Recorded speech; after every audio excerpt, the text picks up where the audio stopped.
भारत की लोक गाथाओं में है कि सुकरात की शिष्य परंपरा के मनीषी अरस्तु ने अपने शिष्य सिकंदर को भारत से गीता ज्ञानी गुरु लाने का निर्देश दिया था।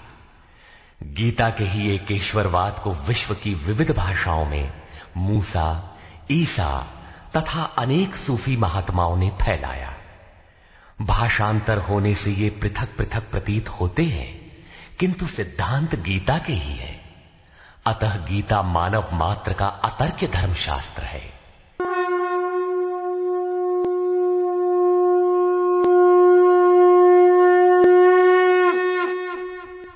ओम श्री परमात्मने नमः। यथार्थ गीता श्रीमद् भगवद गीता अथ षष्ठोऽध्यायः। संसार में धर्म के नाम पर रीति रिवाज, पूजा पद्धतियों, संप्रदायों का बाहुल्य होने पर कुरीतियों का शमन करके एक ईश्वर की स्थापना एवं उसकी प्राप्ति की प्रक्रिया को प्रशस्त करने के लिए किसी महापुरुष का आविर्भाव होता है। क्रियाओं को छोड़कर बैठ जाने और ज्ञानी कहलाने की रूढ़ि कृष्ण काल में अत्यंत व्यापक थी। इसलिए इस अध्याय के प्रारंभ में ही योगेश्वर श्री कृष्ण ने इस प्रश्न को चौथी बार स्वयं उठाया कि ज्ञान योग तथा निष्काम कर्म योग दोनों के अनुसार कर्म करना ही होगा। श्री भगवान वाच।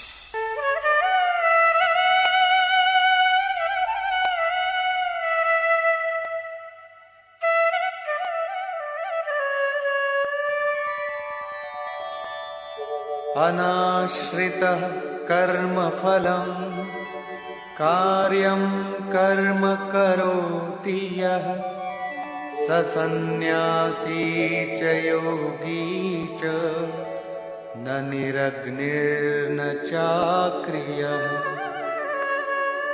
श्री कृष्ण महाराज बोले, अर्जुन, कर्म फल के आश्रय से रहित होकर अर्थात कर्म करते समय किसी प्रकार की कामना न रखते हुए जो कार्यम कर्म करने योग्य प्रक्रिया विशेष को करता है, वही सन्यासी है, वही योगी है।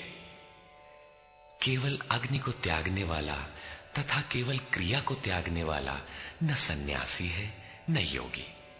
क्रियाएं बहुत सी हैं, उनमें से कार्यम कर्म करने योग्य क्रिया, नियत कर्म निर्धारित की हुई कोई क्रिया विशेष है, वो है यज्ञ की प्रक्रिया, जिसका शुद्ध अर्थ है आराधना, जो आराध्य देव में प्रवेश दिला देने वाली विधि विशेष है। उसको कार्य रूप देना कर्म है। जो उसे करता है वही सन्यासी है, वही योगी होता है। केवल अग्नि को त्यागने वाला कि हम अग्नि नहीं छूते, या कर्म त्यागने वाला कि मेरे लिए कर्म है ही नहीं, मैं तो आत्मज्ञानी हूं, केवल ऐसा कहे और कर्म आरंभ ही न करे, करने योग्य क्रिया विशेष न करे, तो वो न सन्यासी है न योगी। इस पर और देखें। यम सन्न्यासमिति प्राहुः योगं तं विद्धि पांडव नह्य सन्न्यस्त संकल्पो योगी भवति कश्चन। अर्जुन, जिसे सन्यास ऐसा कहते हैं उसी को तू योग जान, क्योंकि संकल्पों का त्याग किए बिना कोई भी पुरुष योगी नहीं होता। अर्थात कामनाओं का त्याग दोनों ही मार्गियों के लिए आवश्यक है। तब तो सरल है कि कह दे कि हम संकल्प नहीं करते और हो गए योगी सन्यासी। श्री कृष्ण कहते हैं ऐसा कदापि नहीं है। आरुरुक्षोर्मुनेर्योगं कर्म कारणमुच्यते योगारूढ़स्य तस्यैव शमः कारणमुच्यते।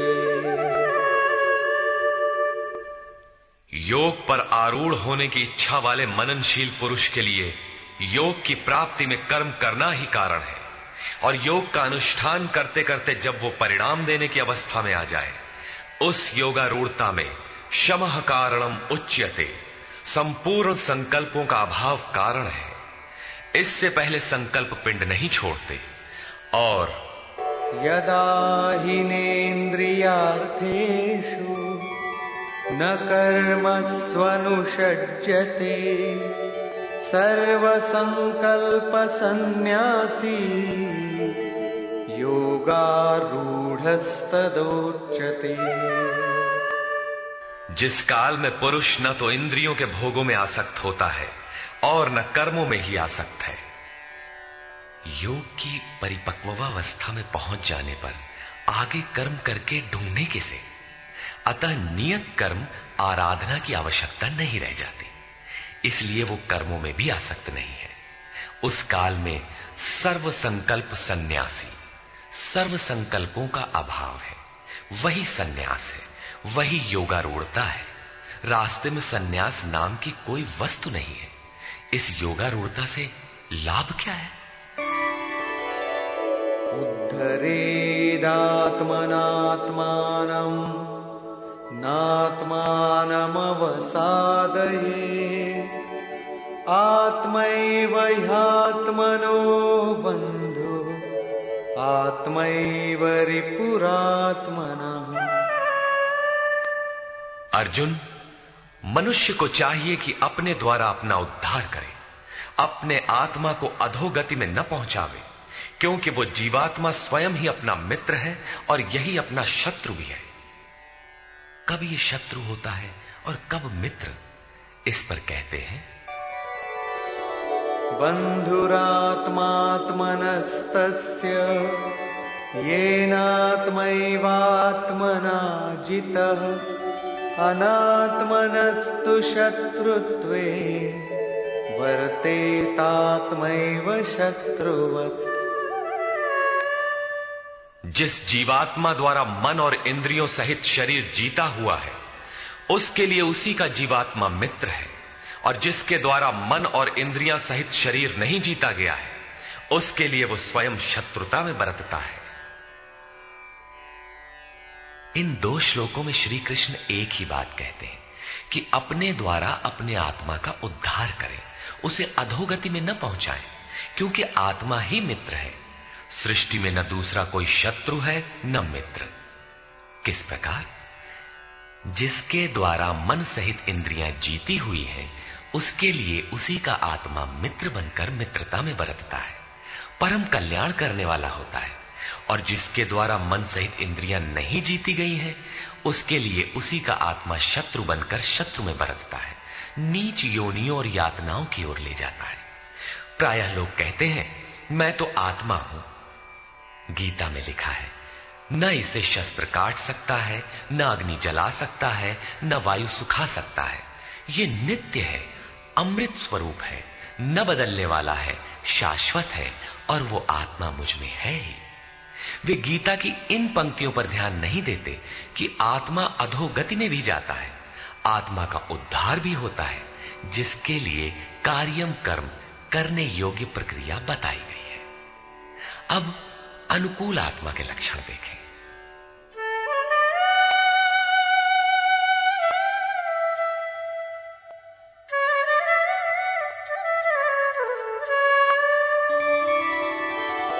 जितात्मनः प्रशान्तस्य परमात्मा समाहितः शीतोष्णसुखदुःखेषु तथा मानापमानयोः। सर्दी गर्मी, सुख दुख और मान अपमान में जिसके अंतःकरण की वृत्तियां भली प्रकार शांत हैं, ऐसे स्वाधीन आत्मा वाले पुरुष में परमात्मा सदैव स्थित है, कभी विलग नहीं होता। जितात्मा अर्थात जिसने मन सहित इंद्रियों को जीत लिया है, वृत्ति परम शांति में प्रवाहित हो गई है, यही आत्मा के उद्धार की अवस्था है। आगे कहते हैं, ज्ञान विज्ञान तृप्तात्मा कूटस्थो विजितेन्द्रियः युक्त इत्युच्यते योगी समलोष्टाश्मकाञ्चनः। जिसका अंतःकरण ज्ञान विज्ञान से तृप्त है, जिसकी स्थिति अचल स्थिर और विकार रहित है, जिसने इंद्रियों को विशेष रूप से जीत लिया है, जिसकी दृष्टि में मिट्टी, पत्थर और सुवर्ण एक समान है, ऐसा योगी युक्त कहा जाता है। युक्त का अर्थ है योग से संयुक्त।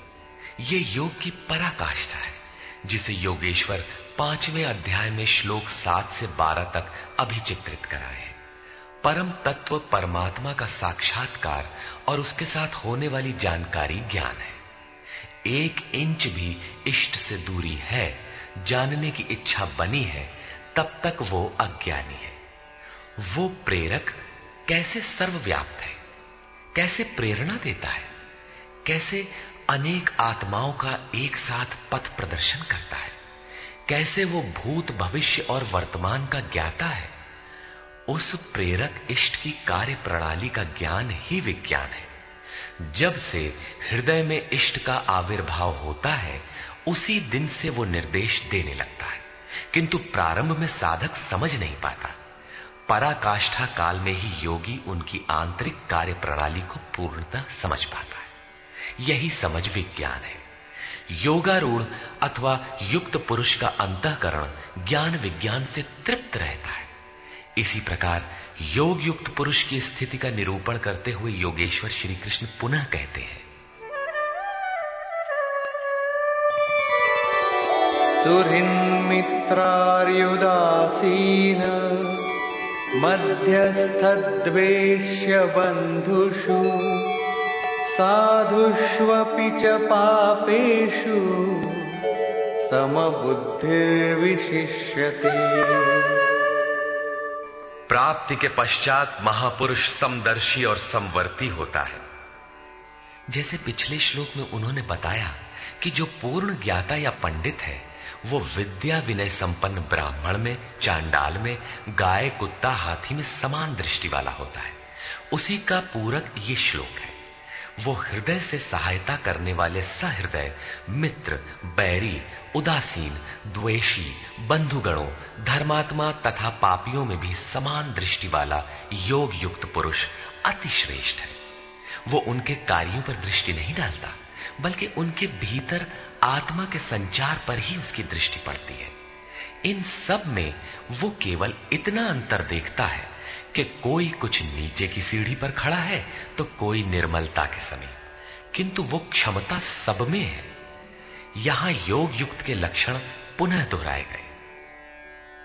कोई योग युक्त कैसे बनता है, वो कैसे यज्ञ करता है, यज्ञ स्थली कैसी हो, आसन कैसा हो, उस समय कैसे बैठा जाए, कर्ता के द्वारा पालन किए जाने वाले नियम, आहार विहार, सोने जागने का संयम तथा कर्म पर कैसी चेष्टा हो, इत्यादि बिंदुओं पर योगेश्वर श्री कृष्ण ने अगले 5 श्लोकों में प्रकाश डाला, जिससे आप भी उस यज्ञ को संपन्न कर सके। अध्याय 3 में उन्होंने यज्ञ का नाम लिया और बताया कि यज्ञ की प्रक्रिया ही वो नियत कर्म है। अध्याय 4 में उन्होंने यज्ञ का स्वरूप विस्तार से बताया, जिसमें प्राण का अपान में हवन, अपान का प्राण में हवन, प्राण अपान की गति रोककर मन का निरोध इत्यादि किया जाता है।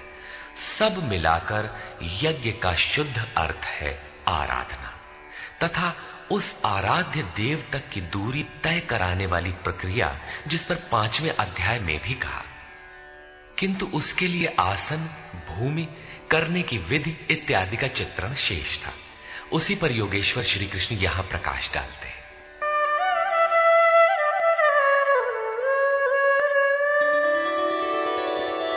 योगी युञ्जीत सततम् आत्मानं रहसि स्थितः एकाकीयत चित्तात्मा निराशीर परिग्रह।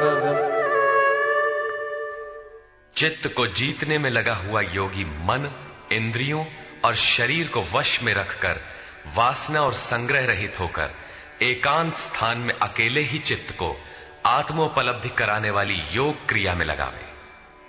उसके लिए स्थान कैसा हो, आसन कैसा रहे?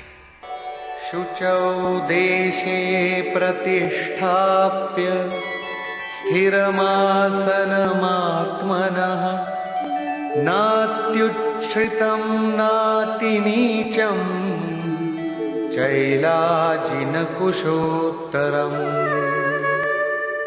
शुद्ध भूमि में कुश, मृगछाल, वस्त्र अथवा इससे उत्तरोत्तर रेशमी ऊनी तख्त कुछ भी बिछाकर अपने आसन को न अति ऊंचा न नीचा स्थिर स्थापित करें। शुद्ध भूमि का तात्पर्य उसके झाड़ने बुहारने सफाई करने से है। जमीन पर कुछ बिछा लेना चाहिए, चाहे मृगछाल हो या चटाई अथवा कोई भी वस्त्र, तख्त, जो भी उपलब्ध हो, कोई एक वस्तु बिछा लेना चाहिए। आसन हिलने डुलने वाला ना हो, न जमीन से बहुत ऊंचा हो और न एकदम नीचा। पूज्य महाराज जी लगभग 5 इंच ऊंचे आसन पर बैठते थे। एक बार भाविकों ने लगभग 1 फीट ऊंचा संगमरमर का एक तख्त मंगा दिया। महाराज जी एक दिन तो बैठे, फिर बोले, नहीं हो, बहुत ऊंचा हो गया, ऊंचे नहीं बैठे के चाही साधु के, अभिमान हो ही जावा करत है, नीचे हूं न बैठे के चाही, हीनता आवत है, अपने से घृणा आवत है। बस उसको उठवाया और जंगल में एक बगीचा था, वहां रखवा दिया।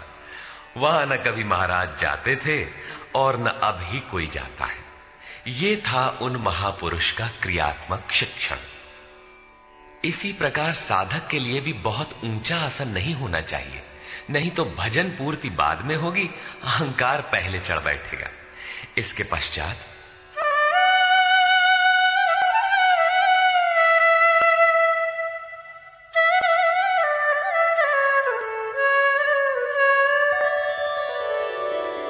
तत्रैकाग्रं मनः कृत्वा यतचित्तेन्द्रियक्रियः उपविश्यासने युञ्जात् योगमात्मविशुद्धये।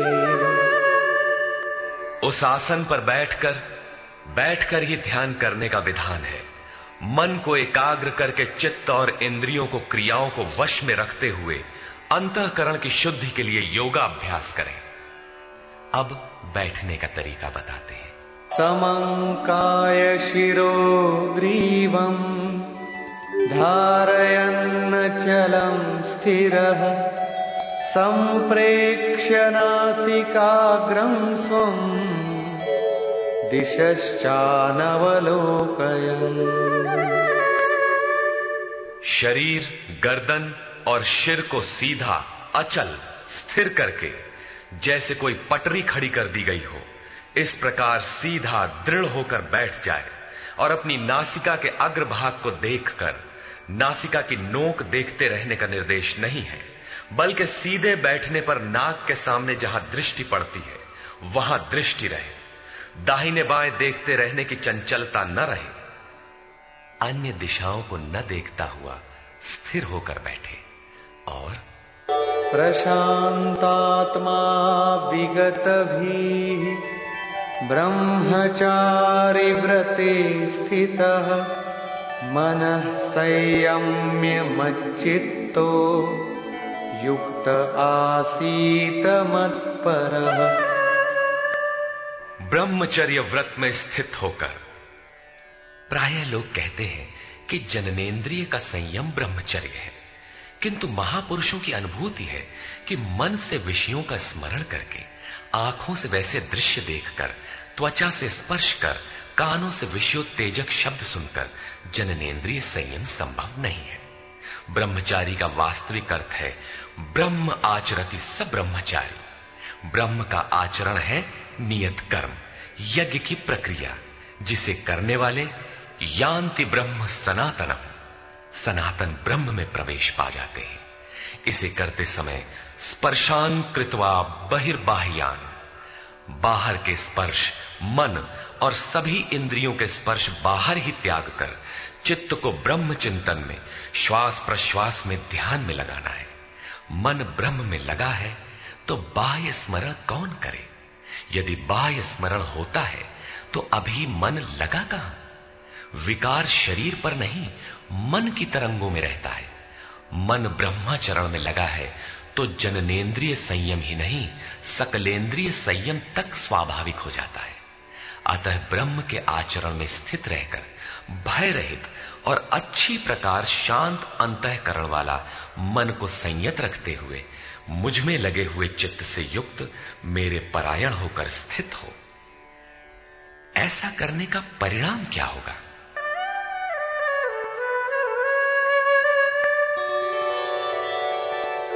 युञ्जन्नेवं सदात्मानं योगी नियतमानसः शान्तिं निर्वाण परमा मत्संस्थामधिगच्छति।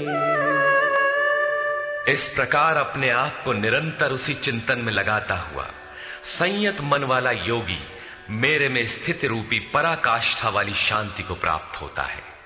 इसलिए अपने को निरंतर कर्म में लगाए। यहां यह प्रश्न पूर्ण प्राय है। अगले 2 श्लोकों में वे बताते हैं कि परमानंद वाली शांति के लिए शारीरिक संयम, युक्ताहार, विहार भी आवश्यक है। नात्यश्नतस्तु योगोऽस्ति न चैकान्तमनश्नतः न चाति स्वप्नशीलस्य जाग्रतो नैव चार्जुन। अर्जुन, ये योग न तो बहुत खाने वाले का सिद्ध होता है और न बिल्कुल न खाने वाले का सिद्ध होता है, न अत्यंत सोने वाले का और न अत्यंत जागने वाले का ही सिद्ध होता है। तब किसका सिद्ध होता है? युक्ताहार विहारस्य युक्तचेष्टस्य कर्मसु युक्तस्वप्नावबोधस्य योगो भवति दुःखः। दुखों का नाश करने वाला ये योग उचित आहार विहार, कर्मों में उपयुक्त चेष्टा और संतुलित शयन जागरण करने वाले का ही पूर्ण होता है। अधिक भोजन करने से आलस्य, निद्रा और प्रमाद घेरेंगे, तब साधना नहीं होगी। भोजन छोड़ देने से इंद्रियां क्षीण हो जाएंगी, अचल स्थिर बैठने की क्षमता नहीं रहेगी। पूज्य महाराज जी कहते थे कि खुराक से 1.5-2 रोटी कम खाना चाहिए। विहार अर्थात साधन के अनुकूल विचरण, कुछ परिश्रम भी करते रहना चाहिए। कोई कार्य ढूंढ लेना चाहिए, अन्यथा रक्त संचार शिथिल पड़ जाएगा, रोग घेर लेंगे। सोना और जागना आयु, आहार और अभ्यास से घटता बढ़ता है। महाराज जी कहा करते थे, योगी को 4 घंटे सोना चाहिए और अनवरत चिंतन में लगे रहना चाहिए। हठ करके न सोने वाले शीघ्र पागल हो जाते हैं। कर्मों में उपयुक्त चेष्टा भी हो, अर्थात नियत कर्म आराधना के अनुरूप निरंतर प्रयत्नशील हो। बाह्य विषयों का स्मरण न कर सदैव उसी में लगे रहने वाले का ही योग सिद्ध होता है। साथ ही यदा विनियतं चित्तम् आत्मन्येवावतिष्ठते निःस्पृहः सर्वकामेभ्यो युक्त इत्युच्यते तदा। इस प्रकार योग के अभ्यास से विशेष रूप से वश में किया हुआ चित्त जिस काल में परमात्मा में भली प्रकार स्थित हो जाता है, विलीन सा हो जाता है, उस काल में संपूर्ण कामनाओं से रहित हुआ पुरुष योग युक्त कहा जाता है। अब विशेष जीते हुए चित्त के लक्षण क्या हैं?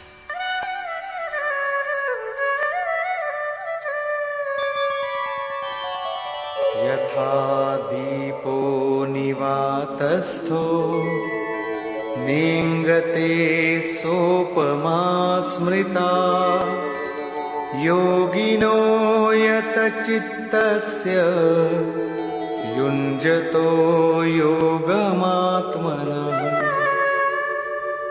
जिस प्रकार वायु रहित स्थान में रखा गया दीपक चलायमान नहीं होता, लौ सीधे ऊपर जाती है, उसमें कंपन नहीं होता, यही उपमा परमात्मा के ध्यान में लगे हुए योगी के जीते हुए चित्त की दी गई है। दीपक तो उदाहरण मात्र है।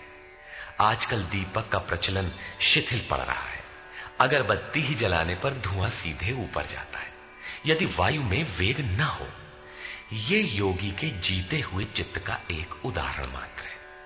अभी चित्त भले ही जीता गया है, निरोध हो गया है, किंतु अभी चित्त है। जब निरुद्ध चित्त का भी विलय हो जाता है, तब कौन सी विभूति मिलती है, देखें।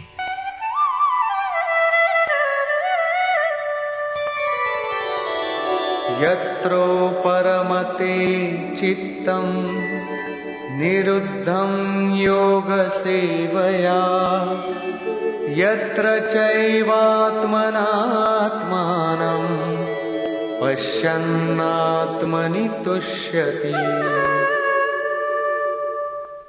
जिस अवस्था में योग के अभ्यास से बिना अभ्यास के कभी निरोध नहीं होगा, अतः योग अभ्यास से निरुद्ध हुआ चित्त भी उपराम हो जाता है, विलय हो जाता है, मिट जाता है। उस अवस्था में आत्मना, अपनी आत्मा के द्वारा, आत्मानम, परमात्मा को देखता हुआ, आत्मनि एव, अपने आत्मा में ही संतुष्ट अपनी ही आत्मा से होता है। क्योंकि प्राप्ति काल में तो परमात्मा का साक्षात्कार होता है, किंतु दूसरे ही क्षण वो अपने ही आत्मा को उन शाश्वत ईश्वरीय विभूतियों से ओतप्रोत पाता है।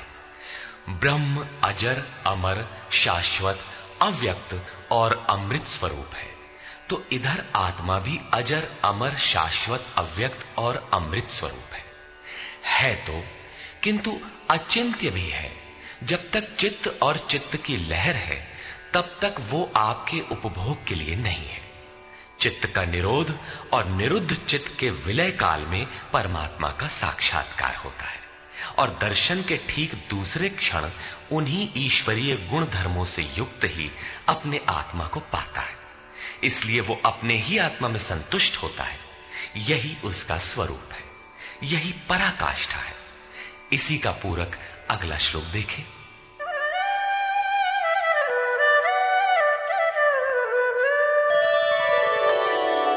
सुखमात्यन्तिकं यत्तद् बुद्धिग्राह्यमतीन्द्रियम् वेत्ति यत्र न चैवायं स्थितश्चलति तत्वतः।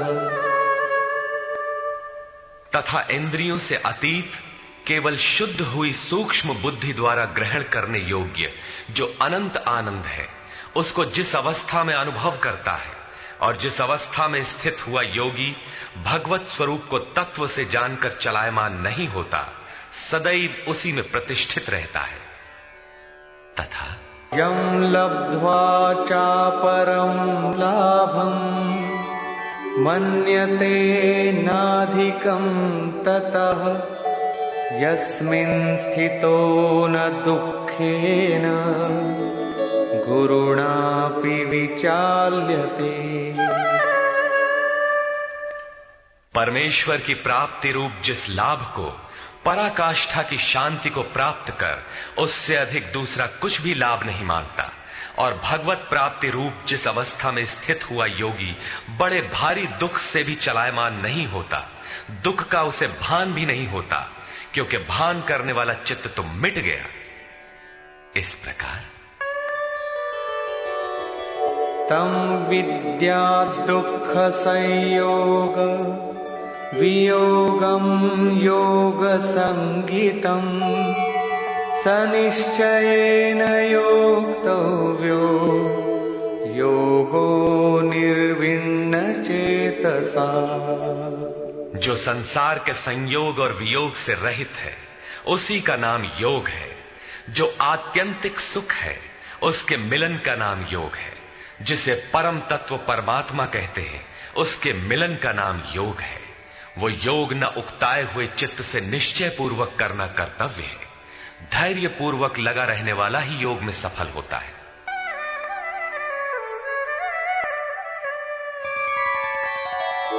संकल्प प्रभवान कामान त्यक्त्वा सर्वान् शेषतः मनसैवेन्द्रियग्रामम् विनियम्य समन्ततः। इसलिए मनुष्य को चाहिए कि संकल्प से उत्पन्न होने वाली संपूर्ण कामनाओं को वासना और आसक्ति सहित सर्वथा त्याग कर मन के द्वारा इंद्रियों के समुदाय को सब ओर से अच्छी प्रकार वश में करके शनैः शनैरुपरमेद् बुद्ध्या धृतिगृहीतया आत्मसंस्थं मनः कृत्वा न किंचिदपि चिंतयेत्। क्रम क्रम से अभ्यास करता हुआ उपरामता को प्राप्त हो जाए, चित्त का निरोध और क्रमशः विलय हो जाए, तदनंतर वो धैर्य युक्त बुद्धि द्वारा मन को परमात्मा में स्थित करके अन्य कुछ भी चिंतन न करे। निरंतर लगकर पाने का विधान है, किंतु आरंभ में मन लगता नहीं। इस पर योगेश्वर कहते हैं,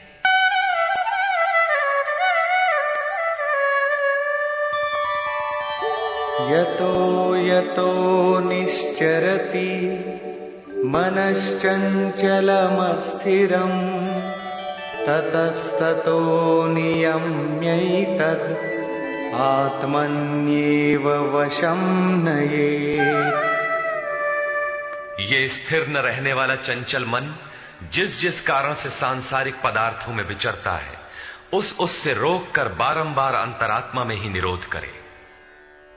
प्रायः लोग कहते हैं कि मन जहां भी जाता है जाने दो, प्रकृति में ही तो जाएगा और प्रकृति भी उस ब्रह्म के ही अंतर्गत है। प्रकृति में विचरण करना ब्रह्म के बाहर नहीं है। किंतु श्री कृष्ण के अनुसार यह गलत है। गीता में इन मान्यताओं का किंचित भी स्थान नहीं है। श्री कृष्ण का कथन है कि मन जहां जहां जाए, जिन माध्यम से जाए, उन्हीं माध्यम से रोककर परमात्मा में ही लगावें। मन का निरोध संभव है। इस निरोध का परिणाम क्या होगा?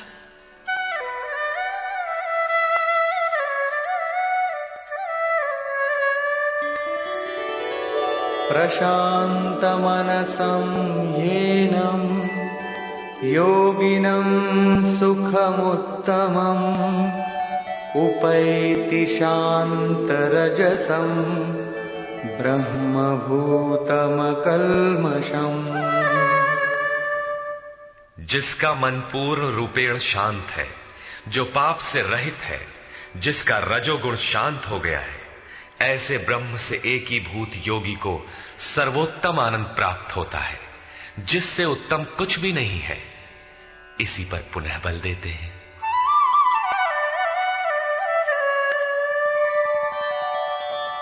युञ्जन्नेवं सदात्मानं योगी विगतकल्मषः सुखेन ब्रह्म संस्पर्शम् अत्यन्तं सुखमश्नुते।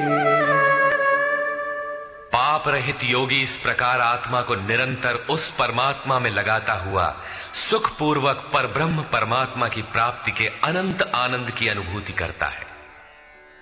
वो ब्रह्म संस्पर्श अर्थात ब्रह्म के स्पर्श और प्रवेश के साथ अनंत आनंद का अनुभव करता है। अतः भजन अनिवार्य है। इसी पर आगे कहते हैं,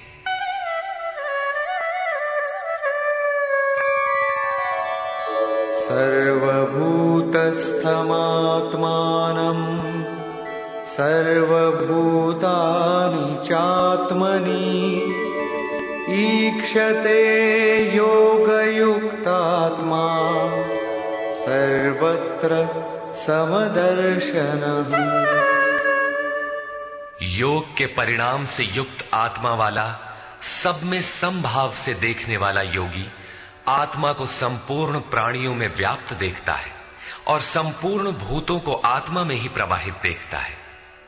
इस प्रकार देखने से लाभ क्या है? यो मां पश्यति सर्वत्र सर्वं च मयि पश्यति तस्याहं न प्रणश्यामि स च मे न प्रणश्यति। जो पुरुष संपूर्ण भूतों में मुझ परमात्मा को देखता है, व्याप्त देखता है और संपूर्ण भूतों को मुझ परमात्मा के ही अंतर्गत देखता है, उसके लिए मैं अदृश्य नहीं होता हूं और वो मेरे लिए अदृश्य नहीं होता। ये प्रेरक का आमने सामने मिलन है, सख्य भाव है, सामीप्य मुक्ति है।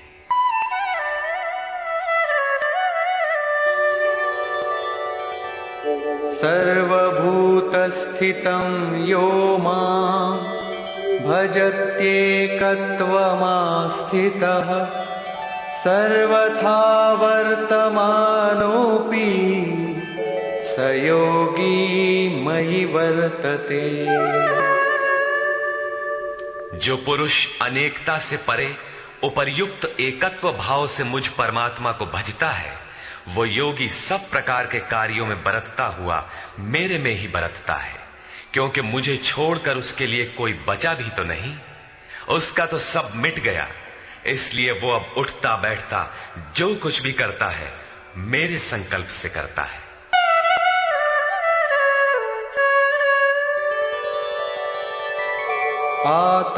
आत्मौपम्येन सर्वत्र समं पश्यति योऽर्जुन सुखं वा यदि वा दुःखं स योगी परमो मतः। हे अर्जुन, जो योगी अपने ही समान संपूर्ण भूतों में सम देखता है, अपने जैसा देखता है, सुख और दुख भी सब में समान देखता है, वो योगी जिसका भेदभाव समाप्त हो गया है, परम श्रेष्ठ माना गया है। प्रश्न पूरा हुआ। इस पर अर्जुन ने प्रश्न किया।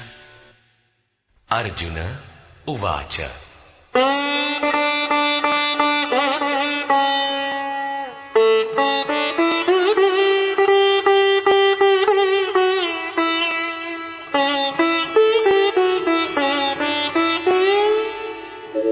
योऽयं योगस्त्वया प्रोक्तः साम्येन मधुसूदन एतस्याहं न पश्यामि चञ्चलत्वात् स्थितिं स्थिराम्।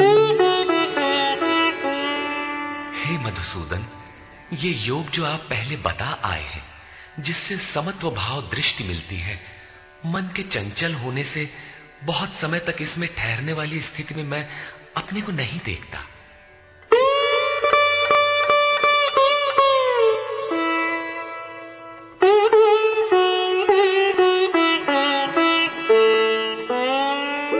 चंचलं हि मनः कृष्ण प्रमाथि बलवदृढम् तस्याहं निग्रहं मन्ये वायोरिव सुदुष्करम्। हे श्री कृष्ण, ये मन बड़ा चंचल है, प्रमथन स्वभाव वाला है, अर्थात दूसरे को मत डालने वाला हठी तथा बलवान है। इसलिए इसे वश में करना मैं वायु की भांति अति दुष्कर मानता हूं। तूफानी हवा और इसको रोकना बराबर है। इस पर योगेश्वर श्री कृष्ण कहते हैं, श्री भगवान उवाच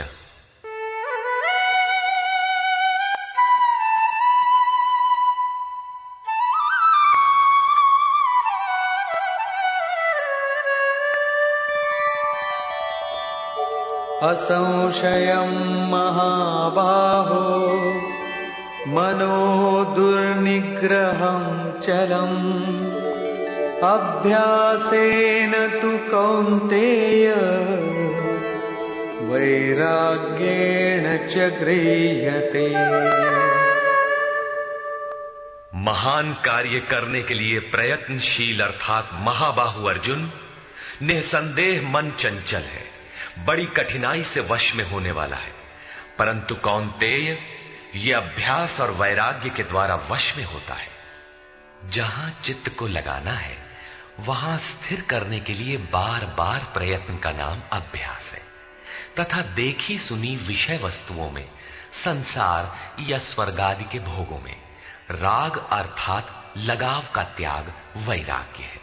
श्री कृष्ण कहते हैं कि मन वश में करना कठिन है, किंतु अभ्यास और वैराग्य द्वारा यह वश में हो जाता है।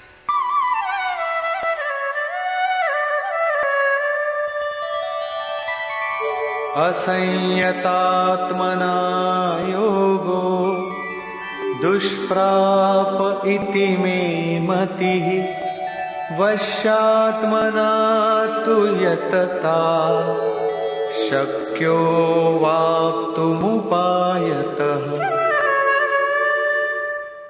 अर्जुन, मन को वश में न करने वाले पुरुष के लिए योग प्राप्त होना कठिन है, किंतु स्ववश मन वाले प्रयत्नशील पुरुष के लिए योग सहज है।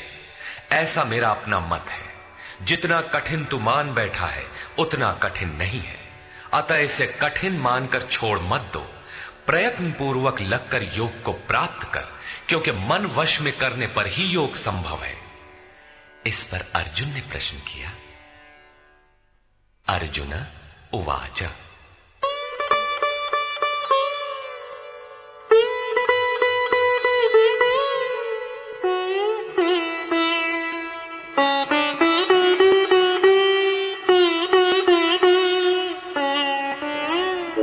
अयति श्रद्धयोपेतो योगाच्चलितमानसः अप्राप्य योगसंसिद्धिं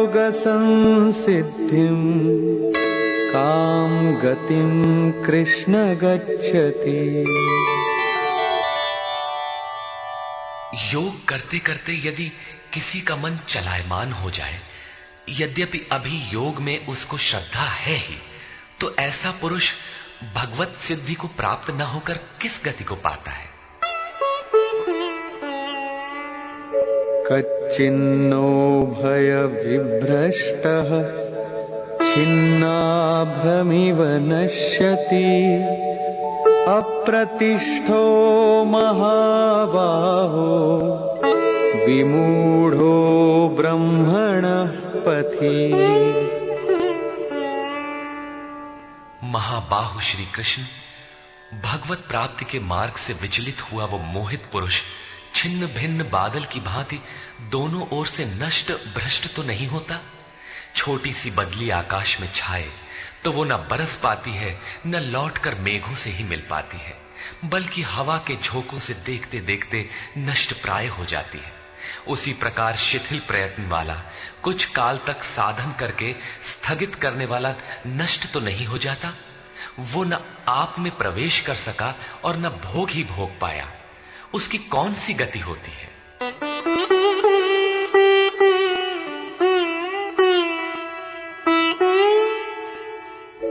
एतन्मे संशयं कृष्ण छेत्तुमर्हस्य शेषतः त्वदन्यः संशयस्यास्य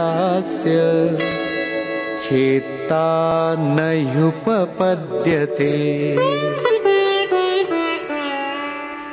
हे श्री कृष्ण, मेरे इस संशय को संपूर्णता से मिटाने के लिए आप ही सक्षम हैं। आपके अतिरिक्त दूसरा कोई इस संशय को मिटाने वाला मिलना संभव नहीं है। इस पर योगेश्वर श्री कृष्ण ने कहा। श्री भगवान उवाच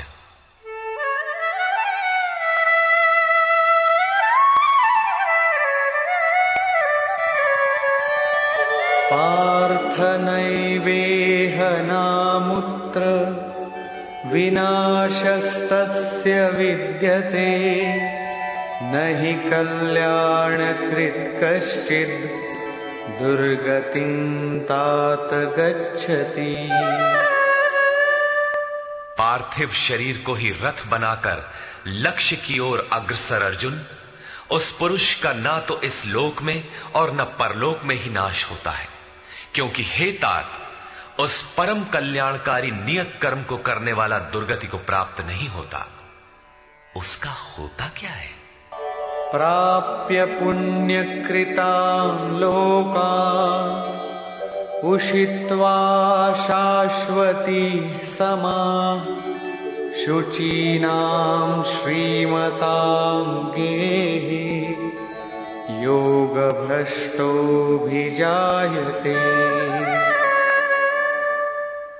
मन चलायमान होने से योग भ्रष्ट हुआ वो पुरुष पुण्यवानों के लोकों में वासनाओं को भोग कर, जिन वासनाओं को लेकर वो योग भ्रष्ट हुआ था, भगवान उसे थोड़े में सब दिखा सुना देते हैं।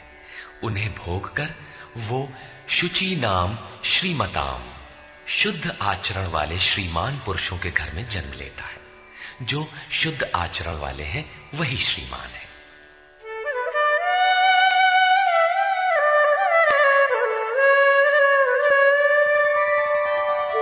अथवा योगिनामेव कुले भवति धीमताम् एतद्धि दुर्लभतरम् लोके जन्म यदीदृशम्। अथवा वहां जन्म न मिलने पर भी स्थिर बुद्धि योगियों के कुल में वो प्रवेश पा जाता है। श्रीमानों के घर में पवित्र संस्कार बचपन से ही मिलने लगते हैं, किंतु वहां जन्म न हो पाने पर वो योगियों के कुल में, घर में नहीं, शिष्य परंपरा में प्रवेश पा जाता है। कबीर, तुलसी, रैदास, वाल्मीकि इत्यादि को शुद्ध आचरण और श्रीमानों का घर नहीं, योगियों के कुल में प्रवेश मिला। सद्गुरु के कुल में संस्कारों का परिवर्तन भी एक जन्म है, और ऐसा जन्म संसार में निसंदेह अति दुर्लभ है। योगियों के यहां जन्म का अर्थ उनके शरीर से पुत्र रूप में उत्पन्न होना नहीं है। गृह त्याग से पूर्व पैदा होने वाले लड़के मोहवश महापुरुष को भी भले ही पिता मानते रहे, किंतु महापुरुष के लिए घर वालों के नाम पर कोई नहीं होता। जो शिष्य उनकी मर्यादाओं का अनुष्ठान करते हैं, उनका महत्व लड़कों से कई गुना अधिक मानते हैं, वही उनके सच्चे पुत्र हैं। जो योग के संस्कारों से युक्त नहीं है, उन्हें महापुरुष नहीं अपनाते।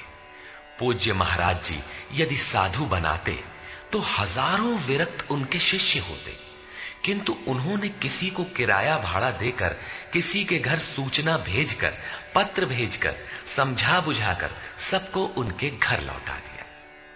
बहुत लोग हठ करने लगे तो उन्हें अपशकुन हो, भीतर से मना हो कि इसमें साधु बनने के एक भी लक्षण नहीं है, इसे रखने में भलाई नहीं है, ये पार नहीं होगा। निराश होकर दो एक ने पहाड़ से गिरकर अपनी जान भी दे दी, किंतु महाराज जी ने उन्हें अपने यहां नहीं रखा। बाद में पता चलने पर बोले, जानत रहूं कि बड़ा विकल है, लेकिन ये सोचते है कि सचहूं के मरी जाए तो रख ही लेते। एक ठो पतितय रहत और का हो। ममत्व उनमें भी विकट था, फिर भी नहीं रखा।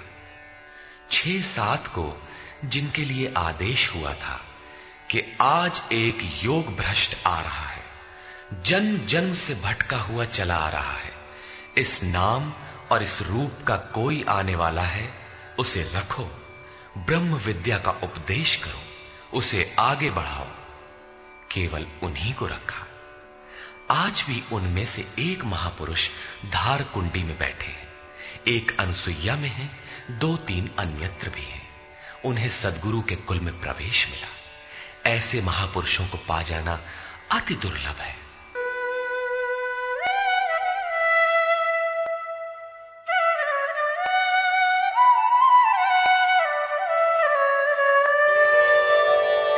तत्र तं बुद्धिसंयोगं लभते पौर्वदेहिकं यतते च ततो भूयः संसिद्धौ कुरु नन्दन। वहां वो पुरुष पहले शरीर में साधन किए हुए बुद्धि के संयोग को अर्थात पूर्व जन्म के साधन संस्कारों को अनायास ही प्राप्त हो जाता है। और हे कुरुनंदन, उसके प्रभाव से वो फिर संसिद्धौ भगवत प्राप्ति रूपी परम सिद्धि के निमित्त प्रयत्न करने लगता है।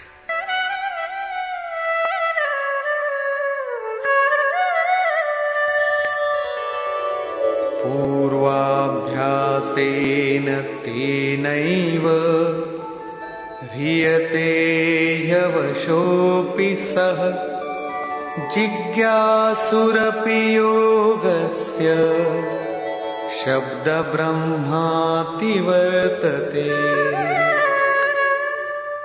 श्रीमानों के घर विषयों के वश में रहने पर भी वो पूर्व जन्म के अभ्यास से भगवत पथ की ओर आकर्षित हो जाता है और योग में शिथिल प्रयत्न वाला वो जिज्ञासु भी वाणी के विषय को पार करके निर्वाण पद को पा जाता है। उसकी प्राप्ति का यही तरीका है, कोई एक जन्म में पाता भी नहीं। प्रयत्नाद्यतमानस्तु योगी संशुद्ध किल्बिषः अनेक जन्म संसिद्धः ततो याति परां गतिम्।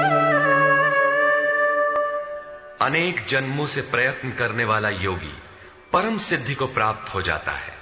प्रयत्न पूर्वक अभ्यास करने वाला योगी सभी पापों से अच्छी प्रकार शुद्ध होकर परम गति को प्राप्त हो जाता है। प्राप्ति का यही क्रम है। पहले शिथिल प्रयत्न से यह योग आरंभ होता है, मन चलायमान होने पर जन्म लेता है, सद्गुरु के कुल में प्रवेश पाता है और प्रत्येक जन्म में अभ्यास करते हुए वहीं पहुंच जाता है जिसका नाम परम गति, परम धाम है। योगेश्वर श्री कृष्ण ने कहा था कि इस योग में बीज का नाश नहीं होता।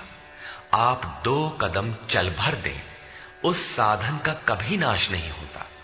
हर परिस्थिति में रहते हुए पुरुष ऐसा कर सकता है। कारण कि थोड़ा साधन तो परिस्थितियों में घिरने वाला व्यक्ति ही कर पाता है, क्योंकि उसके पास समय नहीं है। आप काले हो, गोरे हो अथवा कहीं के हो, गीता सबके लिए है, आपके लिए भी है, बशर्ते आप मनुष्य हो। उत्कट प्रयत्न वाला चाहे जो हो, किंतु शिथिल प्रयत्न वाला गृहस्थ ही होता है। गीता गृहस्थ, विरक्त, शिक्षित, अशिक्षित, सर्वसाधारण मनुष्य मात्र के लिए है, किसी साधु नामक विचित्र प्राणी के लिए ही नहीं।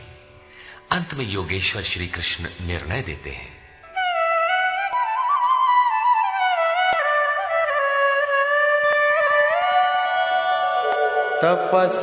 तपस्विभ्योऽधिको योगी ज्ञानिभ्योऽपि मतोऽधिकः कर्मिभ्यश्चाधिको योगी तस्माद्योगी भवार्जुन।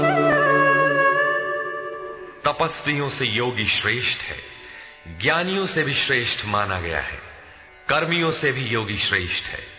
इसलिए अर्जुन, तू योगी बन।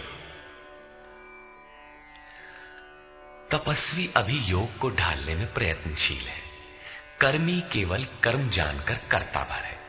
ये गिर भी सकते हैं, क्योंकि न इन दोनों में समर्पण है और न अपना हानि लाभ देखने की क्षमता। किंतु ज्ञानी योग की परिस्थितियों को जानता है, अपनी शक्ति समझता है, उसकी जिम्मेदारी उसी पर है। और निष्काम कर्म योगी तो इष्ट के ऊपर अपने को फेंक चुका है, वो इष्ट संभालेगा।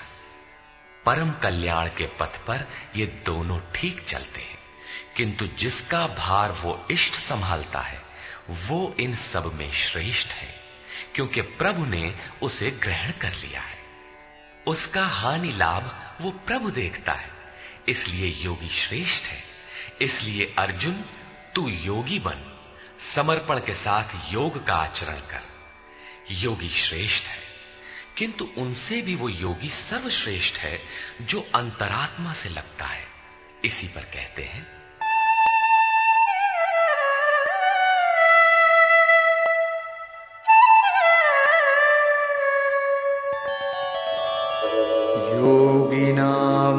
सर्वेषां मद्गतेनान्तरात्मना श्रद्धावान् भजते यो माम् स मे युक्ततमो मतः।